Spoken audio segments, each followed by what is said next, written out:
The Mummers in the Little Theater of the Air.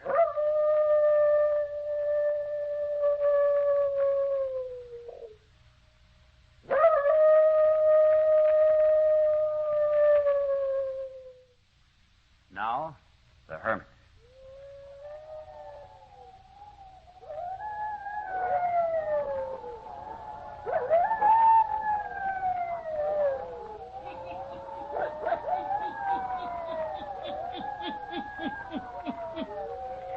Oh, story. Weird story. And murders, too. The Hermit knows of them all. Turn out your lights. Turn them out. Have you heard the story? The mystery of the thing? Then listen while the Hermit tells you the story.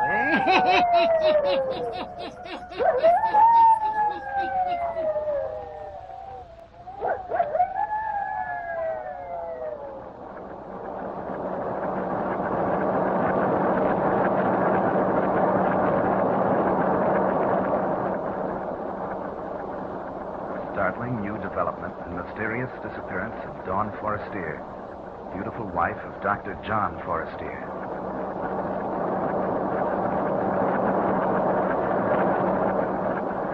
Hextree! You two in Forestier case! Sure, I saw the coat. It was Dawn Forestier's, that's for sure. Had her name stitched in it. As beautiful a piece of sable as a poor newspaper reporter ever looked upon. Yeah, and her other clothing was there, too, underneath the coat.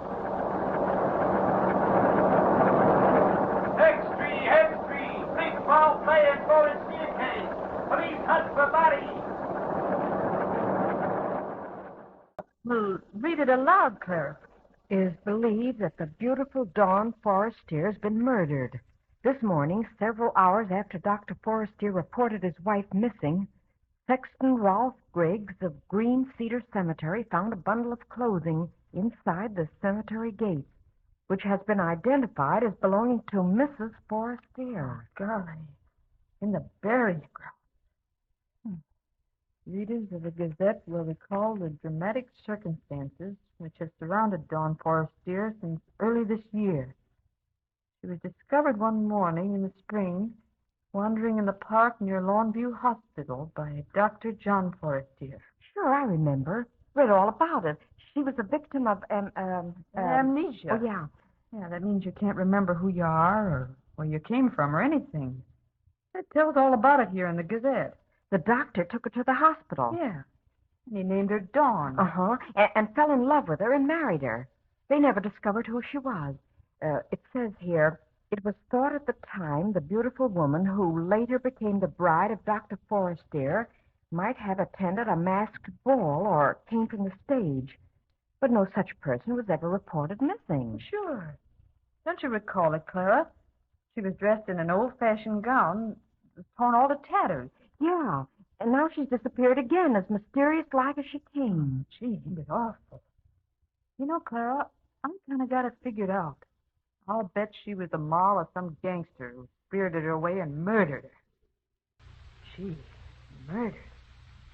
Probably cut into 100... Gentlemen of the press, I have called you here to my home to tell you that you need not continue your search for Mrs. Forestier. What do you mean, Doctor? Not to continue the search? Oh, what's the dope, Dr. Forestier? Have you located her? I think perhaps we have. Well, where is she, Doctor? Where'd you find her? Please. What are you going to do? Please, gentlemen. If you will kindly allow me to do the talking, or rather, if you will permit Mrs. Forestier to speak. Then she is here in the house? No. My wife will speak to you through a letter she left behind for me. I only discovered it this evening. For you see, she had placed it in a volume of verse from which I often read to her. Oddly enough, I had thought I would never want to open the... Sonnets from the Portuguese again. It was against my will that I turned to it this evening. Perhaps guided by Dawn. Who knows? Who can say? It was here I found her letter to me. What is in the letter, Dr. Forestier? I'm about to read it to you. There will be a few passages I will omit. They are personal messages meant only for my eyes. But here is the story of the disappearance of Dawn.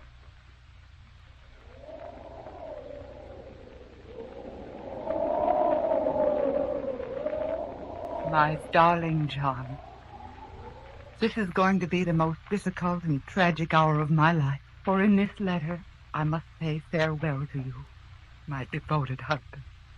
The story I have to tell you, John, will be so strange and terrible that at first you won't believe it.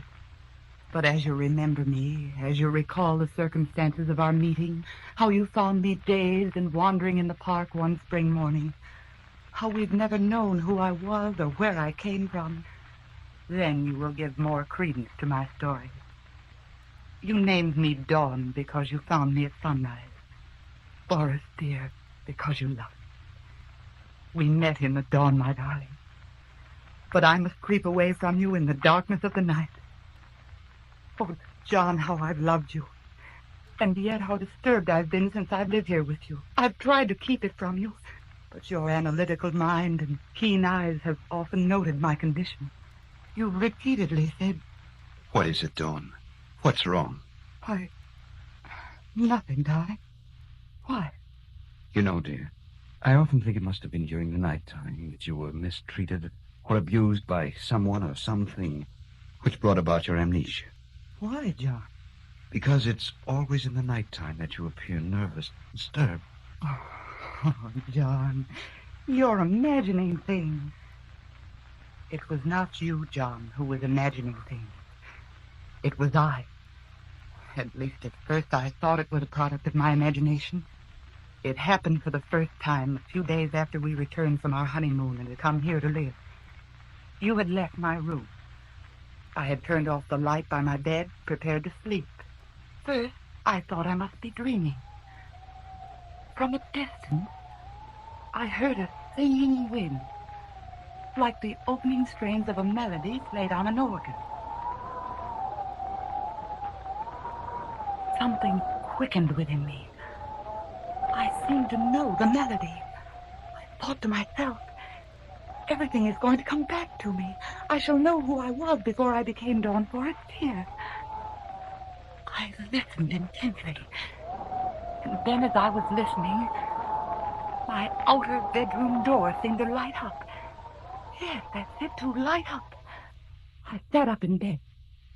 The streetlight shining through my window made the thing that materialized against my door very discernible. I could see that it was something phosphorescent.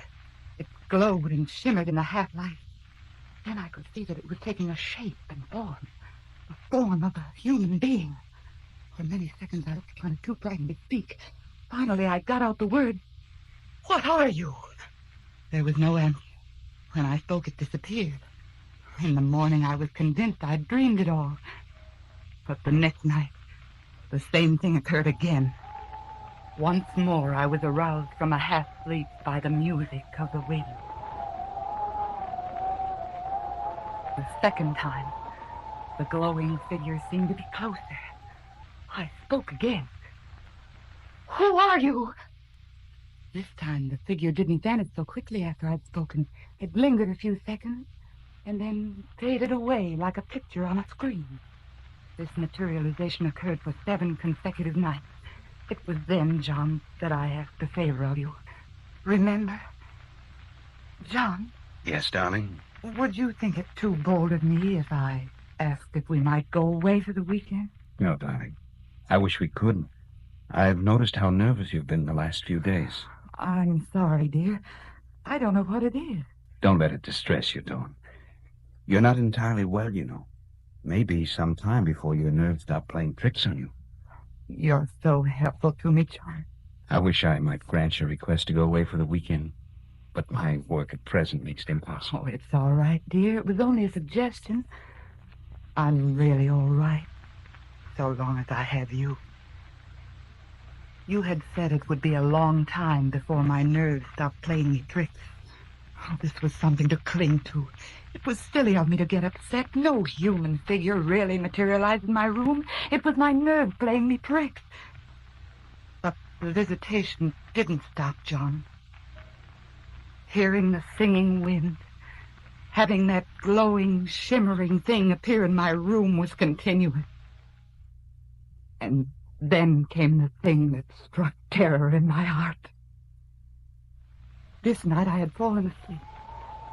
Again, the music of the wind aroused me. I opened my eyes, and then I gasped in fright. For this time, the glowing figure was standing beside my bed, so near me I could reach out and touch it. Then something terrible happened. I found I couldn't breathe. It was as if something was cutting off my breathing. I struggled for air. And while I struggled, the thing near me began to make a strange sound.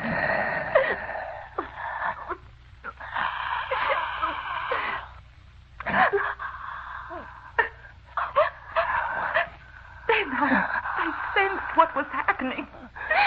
The thing was somehow taking the breath from me, getting it into its own body.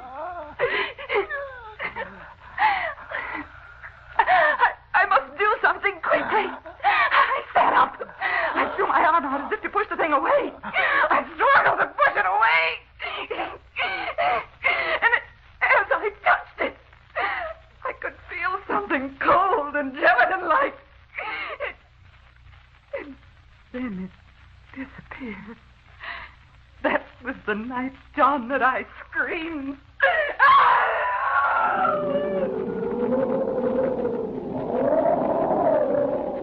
Darling, what is it? What in the world is it? Dawn, look at me. Tell me, what was it? A nightmare? John. From then on, events transpired rapidly. You made an appointment for me with Dr. Bland, the eminent psychiatrist. Oh, I know, darling, you were upset because I refused to go to him. But I knew by then that it was no use. The thing was growing bolder all the time. Many nights it stood over me in my room, and without touching me, was yet able to take the breath from me and command it to enter its own body. As it did this, night after night, it became stronger, and I became weaker. You will recall vividly what occurred 2 weeks ago tonight. We were invited to the Westings for dinner, and we accepted. An hour before we were to leave, I sat at my dressing table, putting the last finishing touches to my makeup. It was only dusk outside. Never had the thing appeared but in the nighttime. I was brushing my hair when I heard the melody of the wind. The figure stood right behind me. And John, I could see what it was. In the mirror, I could see what the thing was.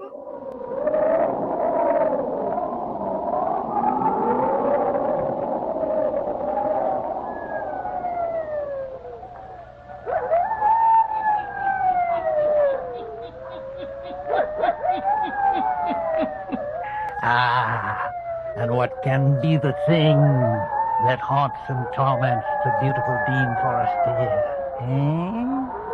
The hermit who knows all the weird and terrible happenings on the earth.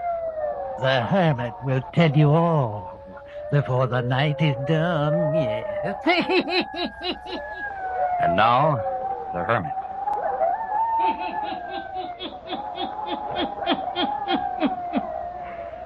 And now Dr. Forestier continues to read to a group of newsmen the letter his wife, Dawn Forestier, left for him before her strange disappearance. Listen to Dawn Forestier's story of the mystery of the thing.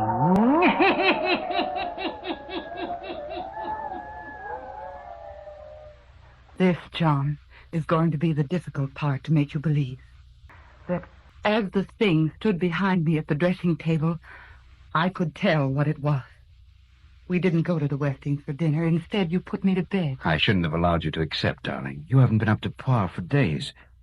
I'm going to call Ralph in to see you tomorrow. You don't look well, darling. Don't call anyone in, dear. It'll do no good. Nonsense, honey. There are very few things that medical science can't cure these days. And believe me, darling, I'm going to have you well again. Your doctor friend came. He gave me medicine to take. Oh, I knew it was no use at all. And yet I would do anything to humor you. For the thing that I now recognize was getting so strong that it was always near me. As I grew weaker, it grew stronger, and I wondered that you couldn't hear it breathing in my room. Now it had a power over me, a strong, compelling power. It was the master. I, almost a slave. Night before last, it exerted its will for the first time. It compelled me to rise from my bed. It was so strong now, it could actually make sound. Come with me. Come with me. As I rose from the bed, its phosphorescent glow seemed to envelop me. We moved toward the door, and it opened without the touch of a hand. We seemed to glide down the stairs, out of doors. The wind that touched my face was like the refrain I'd heard over and over again. We moved along the street, I and the thing. With great speed, we covered the streets and were soon on the outskirts of the city. I could see now the place which was our destination. Then I mastered all the willpower left to me, for I understood clearly all the dark things I'd not known before. Oh, but, John, there was you. I couldn't go to this place where the thing was taking me. I couldn't enter there without somehow leaving word for you. I struggled. I fought with my adversary.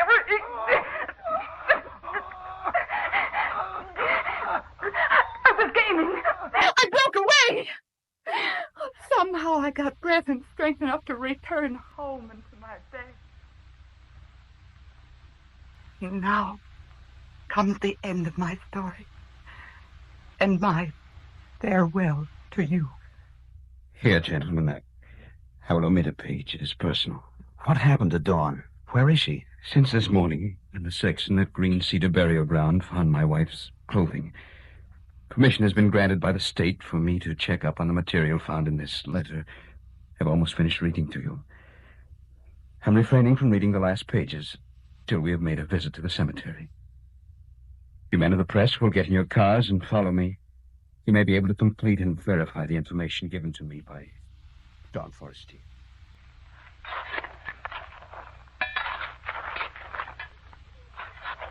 Hello, Dr. Forestier. The men have nearly completed digging. Thank you, Sixth. What goes on, Dr. Forestier? As you can see, these men are engaged in opening up a grave.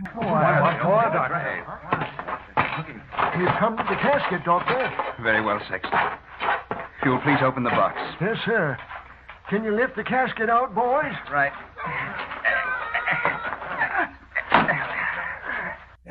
Now, gentlemen, after the box is opened, I will read the remainder of my wife's letter. Open it, please, Sexton.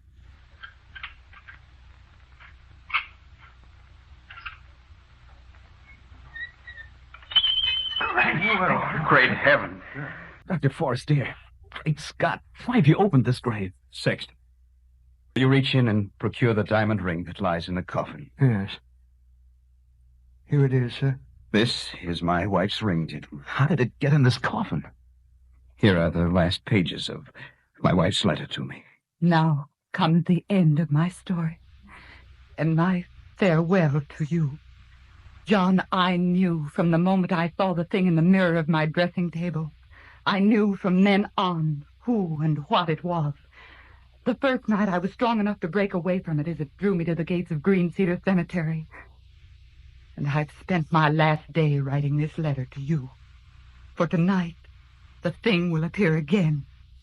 And this time, I must follow. I must follow it to the grave, John. Into the grave. I know how it will be. The thing, the protoplasm that has appeared before me so many nights and has grown in features and strength. will absorb me until I'm no longer a living person, and I must follow it. First, I will hear the music of the wind. Then the thing will appear, and I will be dissolved in it. John, my darling, in case you don't believe my story, open the grave near which you will find my discarded clothing. For I'm wearing the ring you gave me, my love. I'm wearing it as I return to the grave. For you see, John, the thing that I saw in the mirror, that which has gained power over me, is I, John. It is my own ghost, come to claim me to return to the grave from which I broke away.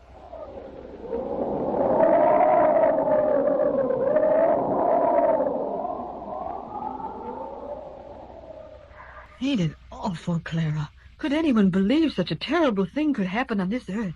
It's almost too horrible to talk about. Yeah. There, when they opened that grave, lay a decayed skeleton, wearing the same satin gown that Dawn Forestier was wearing when she was found wandering in the park by Dr. Forestier. And there was Dawn's ring inside the casket. Yeah. It says here in the Gazette that the inscription on the tombstone over that grave read, Lila Manton. And Lila Manton was a famous actress 85 years ago. She died one night very suddenly, just as she was to appear on the stage. Her cue to appear on stage was an organ playing. The music was written by the man Lila Manton was going to marry that night after the theater play was over. And the name of the man was David Forestier. He was a relative of Dr. John Forestier. But she died that night. The marriage never took place. What do you think it means, Clara? Does it mean that Lila Manton returned from the spirit world to live out her life that was ended so suddenly? Sure, I think so. But her ghost body made her come back to the grave. Well, that's how I got it figured out.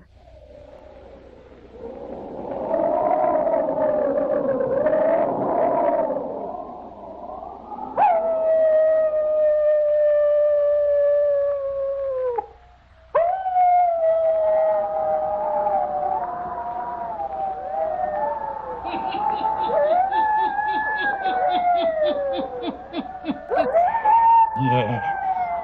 Dawn Forestier was haunted by her own ghost body until it finally absorbed a new vision and shape and made her return to her grave. Yeah. Turn on your light. Turn them on. I'll be back. Pleasant dreams. All characters, places, and occurrences mentioned in the Hermit's Cave are fictitious, and similarity to persons, places, or occurrences is purely accidental.